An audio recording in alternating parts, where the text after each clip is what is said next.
Hello, my name is Ashish Sharma and I am from Amplitude Classes Jaipur. Today in this lecture we will discuss special theory of relativity. The purpose of this exam is completely to solve the STR problems in IIT JAM, SSR, NET, JEST and GATE. So the following topics we will discuss in this lecture. The first one is postulates of STR. The second one is Einstein's velocity addition rule, Lorentz transformation equations, length contraction and time dilation, and then we will discuss some problems based on special theory of relativity. There are two postulates on STR. The first one is the all physical laws are applied in all inertial frames and they remain same. कि जितने भी physics के law हैं वो सभी frames के अंदर, कैसे फ्रेम्स के अंदर, इनर्शियल फ्रेम्स के अंदर सेम रहते हैं, उनमें कोई चेंज नहीं आता है. तो पहला क्वेश्चन आता है इनर्शियल फ्रेम किसे कहेंगे अपन. तो देखो मैं पहले आपको इजी वर्ड्स में बताता हूँ. इनर्शियल फ्रेम का मतलब ऐसे फ्रेम जो या तो स्टेशनरी हैं या फिर वो यूनिफॉर्म वेलोसिटी से मूव कर रहे हैं. It means the if the frames are not accelerated then these frames are called inertial frames. Okay. अब दूसरे जो फ्रेम है वो होते हैं नॉन इनर्शियल फ्रेम्स. वो क्या होते हैं भाई? ऐसे फ्रेम जो एक्सेलरेटेड है. सपोज दैट इफ ऑब्जर्वर जो ऑब्जर्व कर रहा है किसी भी मोशन को, वो खुद एक्सेलरेटेड है. तो वो खुद क्या है? एक्सेलरेटेड है. वो ऑब्जर्व कर रहा है मीन्स वो खुद फ्रेम ऑफ रेफरेंस है लेकिन खुद एक्सेलरेटेड है.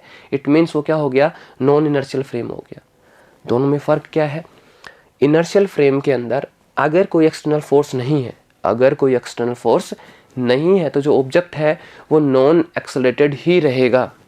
लेकिन नॉन इनर्शियल फ्रेम के अंदर अगर ऑब्जेक्ट पे कोई एक्सटर्नल फोर्स नहीं है तो भी वो एक्सेलरेटेड लग सकता है. ठीक है. और इन केसेस को अपन सूडो फोर्सेस कहते हैं. तो पहला पोस्टुलेट क्या हो गया कि जितने भी फिजिक्स के लॉ हैं वो सेम रहते हैं. ठीक है. सभी इनर्शियल फ्रेम के अंदर. अगर एक फ्रेम के अंदर कोई फिजिक्स का लॉ लग रहा है तो वो दूसरे इनर्शियल फ्रेम में भी लगेगा. ठीक है. सेकंड पोस्टुलेट पे आते हैं. सेकंड पोस्टुलेट ये कहता है कि nothing is absolute but speed of light. Speed of light के अलावा कुछ भी एब्सोल्यूट नहीं है, सब कुछ रिलेटिव है. ठीक है. The speed of light in vacuum is same for all inertial observer. समझ रहे हैं? वापस से क्या आ गया? Inertial observer. Regardless of motion of source और ऑब्जर्वर. की जो स्पीड है लाइट की वो हमेशा सेम रहेगी सभी ऑब्जर्वर के लिए, चाहे वो ऑब्जर्वर रुका हुआ हो, चाहे वो भाग रहा हो, चाहे किसी भी डायरेक्शन में जा रहे हो. जबकि न्यूटोनियन मैकेनिक्स में ऐसा नहीं होता है. सपोज कि अगर मैं प्लेटफॉर्म पे खड़ा हूँ, एक ट्रेन मेरे सामने से निकलती है, उसकी स्पीड थी 40 किलोमीटर पर आवर. ओके. तो मेरे लिए होगी 40 किलोमीटर पर आवर. लेकिन अगर मैं ट्रेन के साथ मूव करने लगता हूँ, मैं खुद चलने लगता हूँ, और अगर मेरी स्पीड है 10 किलोमीटर पर आवर, तो ट्रेन की स्पीड मेरे रिलेटिव में कितनी हो जाएगी? 40 - 10, 30 किलोमीटर पर आवर. लेकिन स्पीड ऑफ लाइट में ऐसा नहीं है. अगर मैं रुका हुआ हूँ या मैं चल रहा हूँ या मैं कितनी भी स्पीड से चल रहा हूँ, अगर लाइट सिग्नल जा रहा है जिसकी स्पीड कितनी है c, तो अगर मैं रुका हूँ तो भी मुझे c ही लगेगा वो. अगर मैं चल रहा हूँ तो भी c लगेगा. समझ रहे हैं आप? तो स्पीड ऑफ लाइट जो है वो बिल्कुल डिपेंड नहीं करता ना तो सोर्स के मोशन पे ना ही ऑब्जर्वर के मोशन पे. वो हमेशा c ही रहेगा. ठीक है. तो आगे जब भी मैं c डिनोट करूंगा तो समझ लेना ये c मैं किसके लिए डिनोट कर रहा हूँ? स्पीड ऑफ लाइट के लिए डिनोट कर रहा हूँ. ठीक है. ठीक है. अपन अगली स्लाइड पे चलते हैं. तो ये जो है ये सबसे इम्पोर्टेंट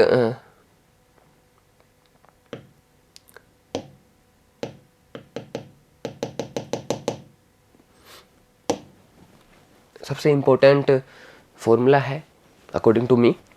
क्योंकि देखो अपन सेम प्रॉब्लम लॉरेंज ट्रांसफॉर्मेशन से भी सोल्व कर सकते हैं, लेकिन ये जो फॉर्मूला है ये मैथमेटिकल जो कॉम्प्लेक्सेशन है, जो मैथमेटिकल इक्वेशंस बनती हैं, जो मैथमेटिकल रिलेशन आता है, उनको बहुत इजी कर देता है. ठीक है. तो फॉर्मूला क्या है? VAC equals to VAB plus VBC divided by 1 plus VAB into VBC divided by C². अच्छा. तो अब यहाँ पे ABC किसको रिप्रेजेंट कर रहे हैं? सपोज कि मैं ट्रेन में चल रहा हूँ. I am walking in a corridor of a moving train. ठीक है. तो देखो यहाँ पे 3 ऑब्जेक्ट हो गए. एक मैं खुद मूव कर रहा हूँ, ट्रेन वो भी मूव कर रही है, और एक हो गया ग्राउंड के ऊपर कोई ऑब्जर्वर है. तो यहाँ पे 3 हो गए ABC. समझ रहे हो? सपोज अगर मैं खुद को A से डिनोट करता हूँ, ट्रेन को B से डिनोट करता हूँ और ग्राउंड को C से, मैं क्या हूँ? A. ठीक है. ग्राउंड को किससे डिनोट किया? C से. और भैया ट्रेन अपनी क्या है? B. ठीक है. तो देखो अब VAC क्या है, velocity of me relative to ground. VAB क्या है, my velocity relative to train. VBC क्या है, velocity of train relative to ground. Okay and और सेम थिंग। तो दोबारा समझिए आप, VAC क्या है, ए यहाँ पे मैं हूँ तो मेरी वेलोसिटी है ग्राउंड के रेस्पेक्ट में, क्योंकि C किसको रिप्रेजेंट कर रहा है, ग्राउंड को रिप्रेजेंट कर रहा है। फिर VAB क्या है, ए मेरे को रिप्रेजेंट कर रहा है तो ये मेरी वेलोसिटी है ट्रेन के रेस्पेक्ट में।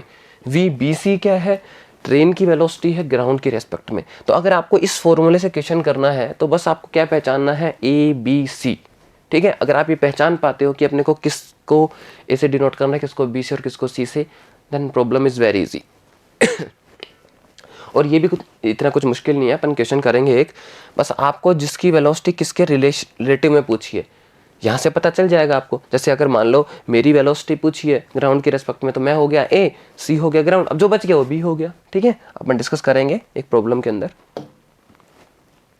उसके बाद आता है लोरेंज ट्रांसफॉर्मेशन इक्वेशंस। तो देखो जब न्यूटोनियन आई तो न्यूटोनियन के लिए गैलीलियन ट्रांसफॉर्मेशन दिया गया, लेकिन गैलीलियन ट्रांसफॉर्मेशन ऐसे ऑब्जेक्ट जिनकी वेलोसिटी बहुत ज़्यादा हो रही थी उनमें बहुत ज़्यादा एरर आ रहा था, तो लोरेंज ने कुछ इक्वेशंस दिए। तो ये लोरेंज ट्रांसफॉर्मेशन इक्वेशंस हैं। यहाँ पे जितने भी प्राइम कोऑर्डिनेट्स हैं वो मूविंग फ्रेम के लिए हैं। सपोज एक ऑब्जर्वर है जो ये रुका हुआ है, इसको मैं एस फ्रेम से डिनोट कर रहा हूँ। एस फ्रेम किसको बता रहा है, एक ऑब्जर्वर, ये एक ऑब्जर्वर है और ये यहीं पे रुका हुआ है। ठीक है, और एक दूसरा ऑब्जर्वर है O डैश, जिसका फ्रेम मैं एस प्राइम ले लेता हूँ। ठीक है, ये क्या कर रहा है, इसके रेस्पेक्ट में V वेलोसिटी से एक्स डायरेक्शन में मूव कर रहा है। दोबारा समझना, दो ऑब्जर्वर है, एक स्टेशनरी है, ठीक है, रुका हुआ है, दूसरा जो है वो क्या है, मूव कर रहा है एक्स एक्सिस के along relative to O with velocity V। ठीक है, विद वेलोसिटी V। ओके, ठीक है। तो कोई भी जो इवेंट है वो स्पेस के अंदर कहीं भी जो है हो रहा है, तो देखो इसके लिए कोऑर्डिनेट्स अलग होंगे और इसके लिए कोऑर्डिनेट्स अलग होंगे। तो जो लोरेंज ट्रांसफॉर्मेशन इक्वेशंस हैं ये क्या बता रही है, दोनों कोऑर्डिनेट्स के बीच का रिलेशन क्या होगा, दोनों कोऑर्डिनेट्स के बीच का रिलेशन क्या होगा। दोबारा समझिए आप, ये एस फ्रेम है, ये एस डैश फ्रेम है। अगर यहाँ मैं कोई पॉइंट ले लेता हूँ, ठीक है, तो देखो आप इस पॉइंट की एस फ्रेम में पोजीशन अलग है और एस प्राइम में पोजीशन अलग है, तो कोऑर्डिनेट्स अलग अलग होंगे। तो ये जितने भी प्राइम कोऑर्डिनेट्स हैं, x prime, y prime, z prime, t prime, ये कोऑर्डिनेट किसके लिए हैं, एस प्राइम फ्रेम के लिए हैं। और जो नॉन प्राइम कोऑर्डिनेट है वो किसके लिए हैं, एस फ्रेम के लिए हैं। ठीक है, तो x prime equals to gamma x minus v t, y prime equals to y, z prime equals to z, t prime equals to gamma bracket t minus v x upon C square. ये होते हैं Lorentz transformation equation. अगर इनका reverse कर दूं मैं, मतलब ये क्या बता रहे हैं भाई, एस फ्रेम से आप एस प्राइम फ्रेम में कैसे जाते हो, ये है इनवर्स लोरेंज ट्रांसफॉर्मेशन। इसमें क्या है कि आप एस प्राइम फ्रेम से एस में किस तरीके से जा सकते हो। अच्छा ठीक है, अब यहाँ पे गामा क्या है, 1 upon under root 1 minus we square upon C square. V क्या है, velocity of S prime frame relative to S frame. तो ये आपको याद रखना है, ये कुछ इक्वेशंस हैं जो आपको याद रखनी है अगर आपको प्रॉब्लम सॉल्व करनी है। तो ये जो इक्वेशंस है ये अपन डिराइव भी कर सकते हैं, लेकिन क्योंकि इस लेक्चर का जो पर्पज़ है वो IIT जैम और गेट के जो प्रॉब्लम्स हैं उनको सॉल्व करने का है, तो अपन जो है इनके डेरिवेशन को स्किप कर रहे हैं। ठीक है, ये आते हैं फिर वेलोसिटी ट्रांसफॉर्मेशन इक्वेशन। वापस से दो फ्रेम है, एक एस है, एक एस प्राइम है, और एक कोई ऑब्जेक्ट है जो यहाँ पे मूव कर रहा है। ठीक है, ये ऑब्जर्वर O हो गया, ये ऑब्जर्वर O प्राइम हो गया, ये वापस से v वेलोसिटी से x एक्सिस के अलोंग मूव कर रहा है। तो ये जो ऑब्जेक्ट है इसकी जो इस फ्रेम के अंदर, एस फ्रेम के अंदर जो वेलोसिटीज़ हैं उनके जो कंपोनेंट है वो दिए गए हैं ux, uy, uz से। और इस ऑब्जेक्ट के एस प्राइम फ्रेम यानी कि मूविंग फ्रेम में जो वेलोसिटी के कंपोनेंट दिए गए हैं वो दिए गए हैं प्राइम कोऑर्डिनेट से u prime x, u prime y and u prime z। ठीक है, अच्छा अब ये जितने भी जो रिलेशंस हैं वो किस हिसाब से दिए गए हैं कि जो एस प्राइम है वो किस डायरेक्शन में जा रहा है, एक्स एक्सिस के अलोंग मूव कर रहा है वी वेलोसिटी से, ठीक है। तो ये रिलेशन भी उसी हिसाब से है और ये रिलेशन भी। तो अगर अपने को दे दिया जाता है कि जो एस प्राइम फ्रेम है वो एक्स के अलोंग नहीं जा रहा, वो वाई के अलोंग जा रहा है, एक्स के अलोंग नहीं जा रहा, वो वाई के अलोंग जा रहा है, तो ये इक्वेशंस पे क्या इफेक्ट आएगा और इन इक्वेशंस पे क्या इफेक्ट आएगा। तो सीधा सा है, आपको जहां जहां एक्स दिख रहा है उसको वाई से रिप्लेस कर दो, जहां जहां एक्स दिख रहा है उसको वाई से रिप्लेस कर दो। तो अगर आपने एक्स को वाई से रिप्लेस किया तो ये जो जितने भी रिलेशन हैं रिप्लेस हो जाएंगे। एक्स को वाई से रिप्लेस करना है, एक्स प्राइम को वाई प्राइम से रिप्लेस करना है। ऐसे ही यहाँ पे जो यू एक्स है वो यू वाई बन जाएगा, यू एक्स प्राइम है वो यू वाई प्राइम बन जाएगा, जो यू वाई था वो यू एक्स हो जाएगा और जो यू वाई प्राइम था वो यू एक्स प्राइम हो जाएगा। सिंपल। तो जिस भी डायरेक्शन के अंदर मूव कर रहा है, अगर एक्स के अलोंग जा रहा है तो कोई प्रॉब्लम ही नहीं है, इक्वेशंस आपको याद है। वाई के अलोंग अगर मूव फ्रेम कर रहा है एस प्राइम तो आपको कुछ नहीं करना, बस जहां एक्स है वहां वाई रख देना है, ठीक है। अच्छा, अब ये क्या है, अगर आपको वेलोसिटी पता है किस फ्रेम में, एस फ्रेम में, तो आप एस प्राइम फ्रेम में कैसे निकाल सकते हो। सपोज उल्टा हो जाए, जैसे कि अपने पोजीशन ट्रांसफॉर्मेशन की बात की कि आपको जो वेलोसिटी की कंपोनेंट है वो एस प्राइम फ्रेम में पता हो, लेकिन आपको किस फ्रेम में नहीं पता हो, आपको एस फ्रेम में नहीं पता हो, तो इनवर्स लॉरेंज ट्रांसफॉर्मेशन यूज किए जाते हैं, ठीक है। एक बार अपन वो डिस्कस कर लेते हैं।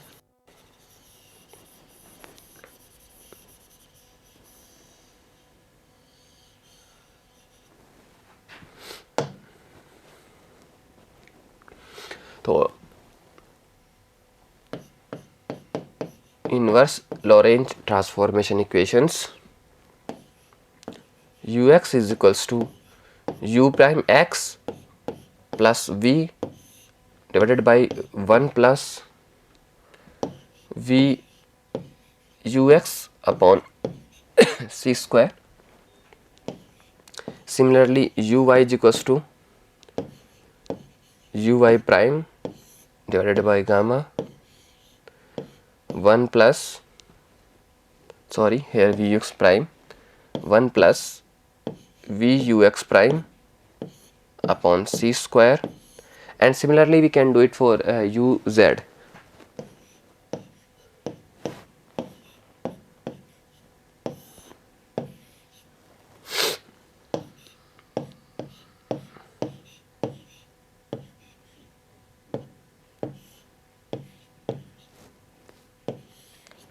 ठीक है, तो देखो कुछ नहीं किया मैंने, जस्ट जहाँ ux था उसको ux प्राइम में कन्वर्ट कर दिया, लेकिन v को मैंने माइनस वी से रिप्लेस कर दिया। समझ में आ रहा है आपको? जैसे देखो ये ux प्राइम था तो मैंने इसको ux बनाया, ठीक है, और ux प्राइम को ux को ux प्राइम बना दिया। सेम मैंने सिचुएशन में यहाँ किया है, लेकिन ये देखो मैंने माइनस को प्लस कर दिया। ऐसा क्यों?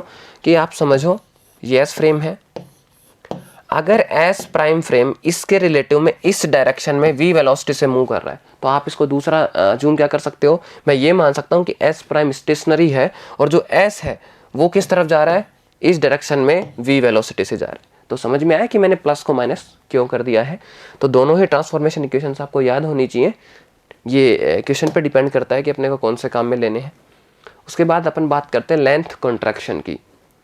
तो फॉर्मूला होता है L equals to L naught under root 1 minus we square upon C square, ठीक है। अच्छा, अब यहाँ पे ध्यान दो, एल नॉट होती है प्रॉपर लेंथ, एल नॉट क्या होती है, प्रॉपर लेंथ, एल होती है कॉन्ट्रैक्टेड लेंथ, कॉन्ट्रैक्शन के बाद लेंथ क्या है। अच्छा, अभी जो v है ये आपको हमेशा याद रखना है, v हमेशा याद रखना है। v क्या है कि अगर ये एक रोड है तो इस डायरेक्शन में मूव कर रही है, ठीक है। तो ये जो रोड है इसकी वेलोसिटी, रोड की वेलोसिटी रिलेटिव टू ऑब्जर्वर, जो मेजर कर रहा है लेंथ रोड की जो लेंथ को जो मेजर कर रहा है उस ऑब्जर्वर के रिलेटिव में इसकी वेलोसिटी क्या है, याद रखना है। तो कई बार क्वेश्चन काफ़ी कंफ्यूजिंग हो जाता है, अपन डिस्कस भी करेंगे प्रॉब्लम। तो क्या ध्यान रखना है, यहाँ पे जो v है ना, ये क्या है, relative velocity of rod to the observer, मतलब जो ऑब्जर्व कर रहा है उसके रेस्पेक्ट में रोड की वेलोसिटी क्या है, ठीक है। अच्छा, फिर अगली चीज आती है प्रॉपर लेंथ अपन किसको कहेंगे और कॉन्ट्रैक्टेड लेंथ किसको कहेंगे। तो प्रॉपर लेंथ का मतलब है कि ऐसा ऑब्जर्वर जिसके रिलेटिव में रोड स्टेशनरी है, क्या है, स्टेशनरी। ऐसा ऑब्जर्वर जिसके रिलेटिव में रोड स्टेशनरी है, वो जो लेंथ मेजर करेगा वो प्रॉपर लेंथ है ना। तो अगर मान लो अगर कोई रोड किसी वेलोसिटी से मूव कर रही है, तो ऐसा ऑब्जर्वर जो सेम वेलोसिटी से उसी डायरेक्शन में जो मूव कर रहा है, वो जो मेजर करेगा वो क्या मेजर करेगा, उसकी प्रॉपर लेंथ को मेजर करेगा। जैसे मान लो ये जो मार्कर है, मैं इसको लेके मूव करता हूँ, ठीक है, तो जो लेंथ मैं मेजर करूंगा इसकी, वो क्या होगी, प्रॉपर लेंथ। और अगर आप यहाँ पे रुके हुए, आप स्टेशनरी हो, आप जो इसकी लेंथ मेजर करोगे वो क्या हो जाएगी, इसकी कॉन्ट्रैक्टेड लेंथ। क्यों?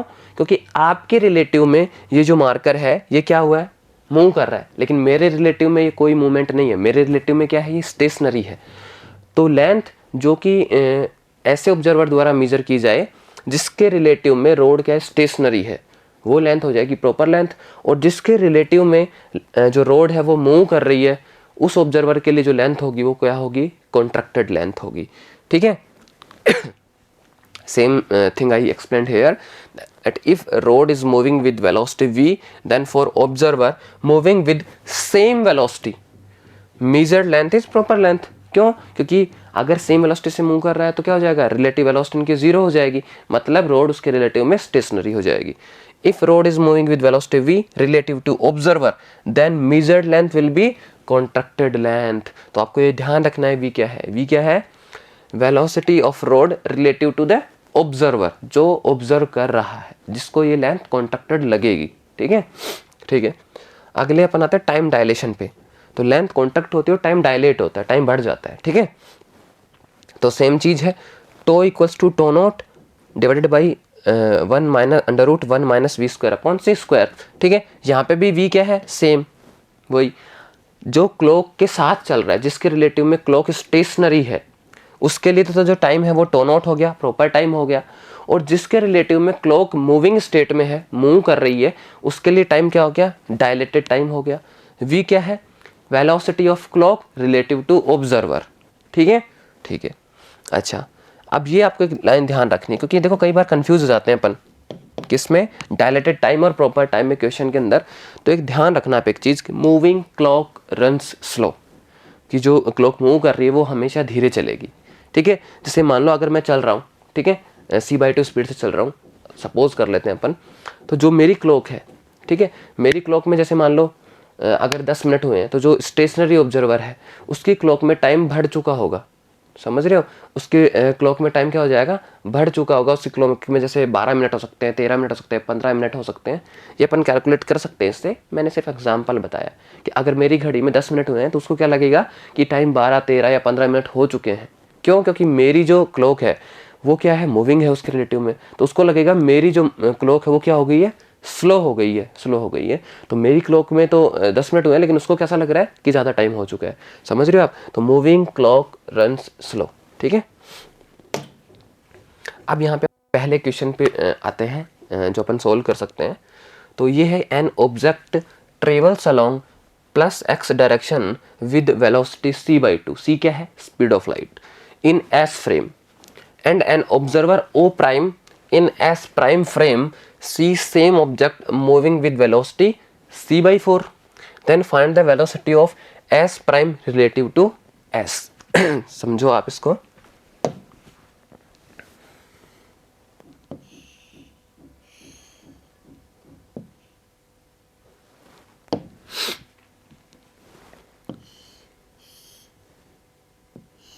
ठीक है, ये पहला फ्रेम है S, ठीक है,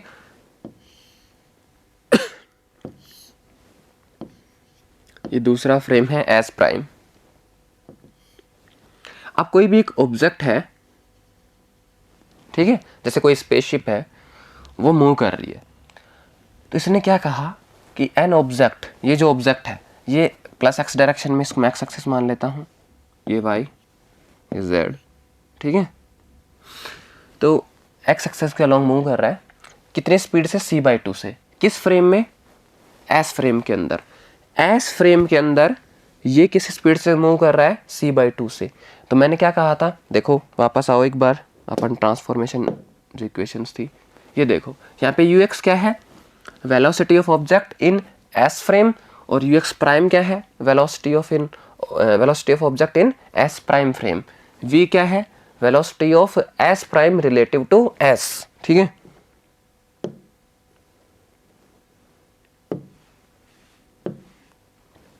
ठीक है। तो इसने क्या कहा कि जो ऑब्जेक्ट की जो वेलोसिटी है वो c/2 है इस फ्रेम के अंदर। मतलब क्या दिया है आपको, ux दिया है, और ux कितना दे दिया, c/2 दे दिया। कितना दे दिया, c/2 दे दिया। ठीक है भाई। अच्छा, फिर आगे चलते हैं। तो ये तो ऑब्जर्वर ओ के लिए हो गया। एक ऑब्जर्वर जो यहाँ पे था ओ प्राइम, उसके लिए इसी ऑब्जेक्ट की वेलोसिटी कितनी दे दी भाई, c/4। तो इसके लिए वेलोसिटी को अपन कैसे डिनोट करते हैं, प्राइम कोऑर्डिनेट से। तो ux प्राइम कितना हो गया, c/4 हो गया। ठीक है। अब इसने पूछा क्या है, velocity of s prime relative to s। तो अपन ने ट्रांसफॉर्मेशन इक्वेशन में देखा था वो क्या होता है, v पूछा है। ठीक है। तो अपन यूज करते हैं इक्वेशन। क्या थी equation, ux prime equals to ux minus v divided by 1 minus v ux divided by c square. सारी वैल्यूज पुट करते हैं। ux प्राइम कितना था, c/4, ux कितना है, c/2, v अपने को भैया पता नहीं है। ठीक है। 1 माइनस v c/2 और c स्क्वायर। ठीक है। तो देखो सोल्व करते हैं, c से पावर कैंसिल। ठीक है। c/4, एलसीएम लेते हैं यहाँ पे अपन, c minus 2v divided by 2, और यहाँ पे भी अपन वापस एलसीएम लेंगे। तो ये 2c माइनस v, ठीक है, डिवाइडेड बाय 2c। तो ये 2 से 2 कैंसिल हो गया, ये c ऊपर चला जाएगा। तो ये आ गया c/4 equals to c minus 2v divided by 2c minus v into c।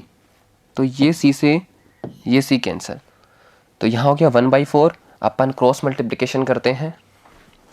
तो देखो क्रॉस मल्टीप्लिकेशन करोगे तो 2c minus v equals to 4 से मल्टीप्लाई करेंगे तो 4c माइनस 8v। ओके, ठीक है। तो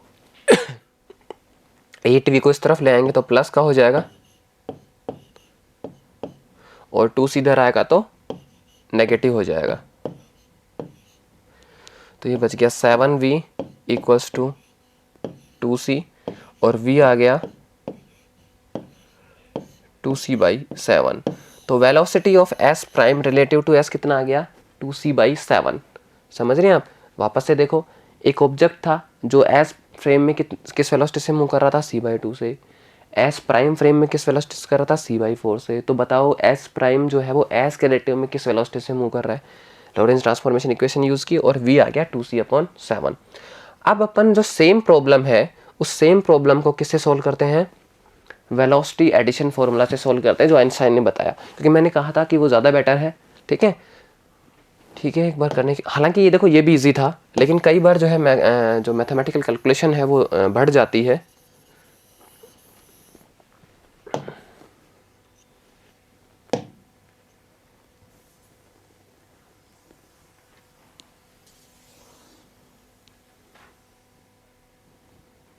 ठीक है, चलो अब अपन सेम प्रॉब्लम को कैसे सोल्व करते हैं, आइंस्टाइन के वेलोसिटी एडिशन फार्मूला से। तो वो फार्मूला क्या था, सबसे पहले वो लिखो, क्योंकि मैंने कहा था वहाँ पे ए बी सी पहचानना थोड़ा सा मुश्किल होगा, लेकिन इतना मुश्किल नहीं है। ठीक है, मैं आपको बताता हूँ किस तरीके से अपन रिकॉग्नाइज कर सकते हैं।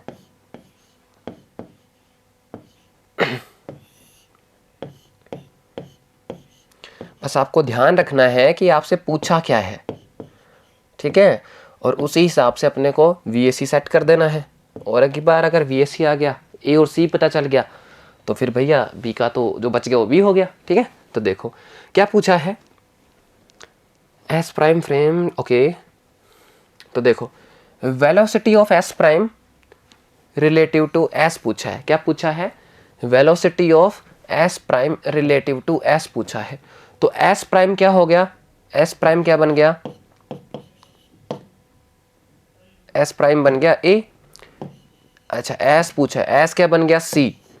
अपने को चाहिए ये velocity of S prime relative to S, तो velocity of A relative to C, तो एस प्राइम हो गया ए, एस हो गया सी। बच कौन गया भैया, वो ऑब्जेक्ट जो मूव कर रहा है। तो जो ऑब्जेक्ट जो मूव कर रहा है वो क्या बन गया, बी बन गया। अब इजी है, सीधा सा है, वी ए सी आपको चाहिए, ठीक है ठीक है।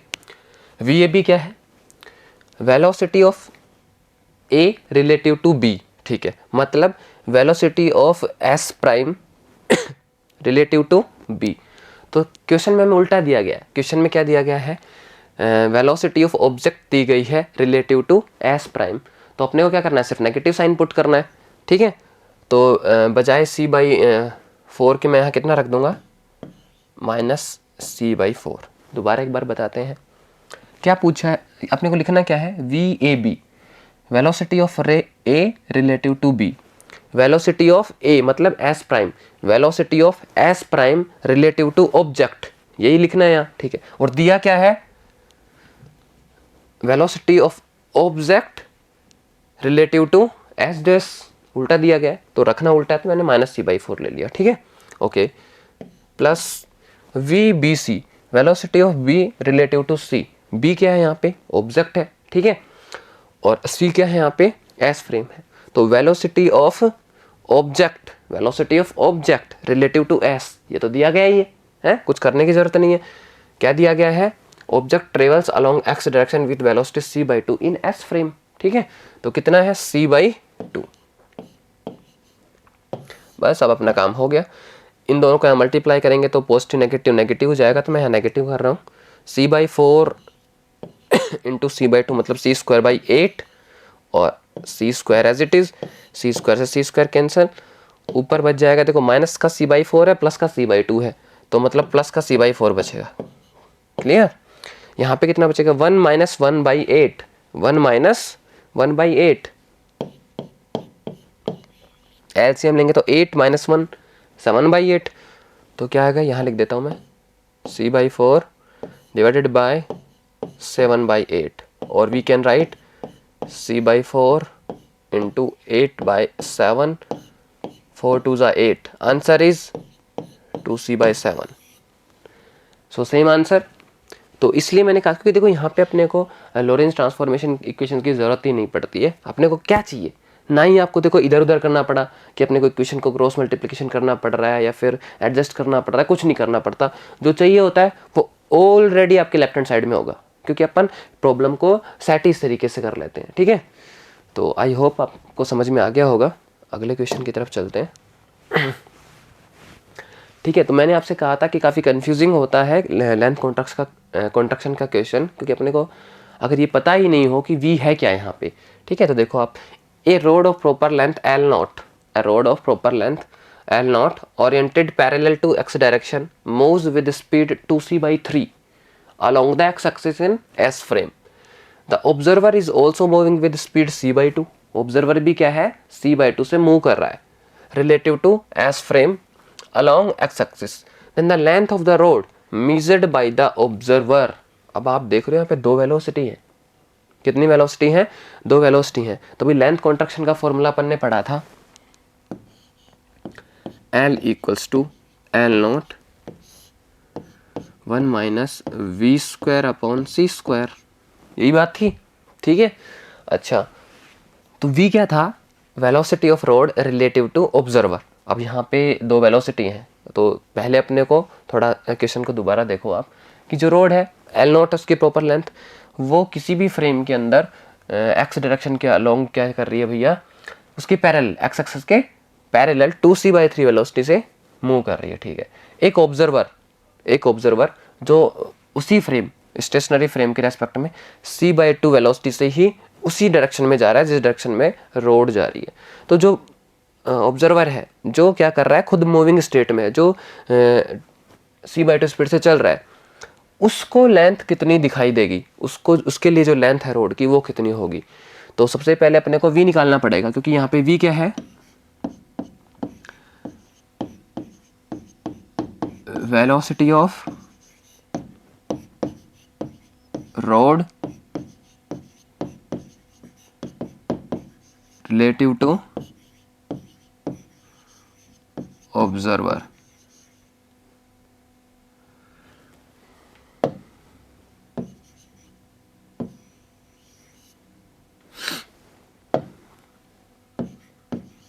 ऑब्जर्वर, ठीक है। अब ये जो है v आप लोरेंज ट्रांसफॉर्मेशन से भी कैलकुलेट कर सकते हो, और आप किसे कैलकुलेट कर सकते हो, आइंस्टाइन के वेलोसिटी एडिशन फॉर्मूला से भी कर सकते हो, ठीक है। जैसे मैं पहले लोरेंज ट्रांसफॉर्मेशन से आपको बता देता हूँ। तो ये आपका एस फ्रेम, ठीक है, ये आपका एस प्राइम। एस कौन सा है, जो रुका हुआ है, एस प्राइम जो c/2 से मूव कर रहा है। तो कितनी स्पीड से मूव कर रहा है, c/2 से, ठीक है। अच्छा, एक रोड है, वो मूव कर रही है इस डायरेक्शन में ही, कितनी स्पीड से, 2c/3 से। लेकिन ये जो स्पीड है ये किस फ्रेम में, एस फ्रेम में। तो एस फ्रेम की जो वेलोसिटी होती है अपन किससे डिनोट करते हैं, ux से। तो ux कितना है, 2c/3। एस प्राइम की वेलोसिटी को v से डिनोट करते हैं। अब ध्यान रखना ये v और उस v में थोड़ा सा फर्क है, तो आप इसको एक बार मैं थोड़ा अलग तरीके से डिनोट कर देता हूँ। वो v क्या है, एस प्राइम, मतलब एस प्राइम जो है वो किस वेलोसिटी से मूव कर रहा है, v। तो कितना है भाई,